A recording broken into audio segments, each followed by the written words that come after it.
Ito po yung kadugsong ng video ng wedding anniversary namin. Gala time! Kalimutan lahat sa araw na ito dahil magse-celebrate kami ng wedding anniversary namin kasama ang aming mga chikiting. Nakapunta na kami dati noon dito, nagustuhan namin kaya binalikan namin. Napakatahimik kasi ng lugar. Tapos yung pool nila, flowing, makakasigurado ka na talagang napakalinis.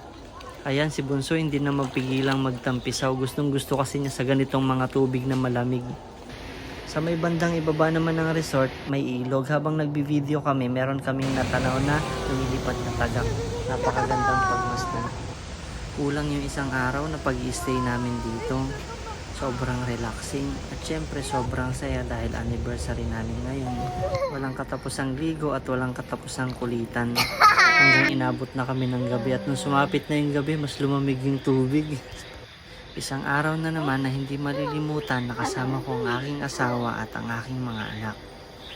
At eto lamang po ang ganap ng araw ng aming anniversary. Maraming salamat po sa panunood.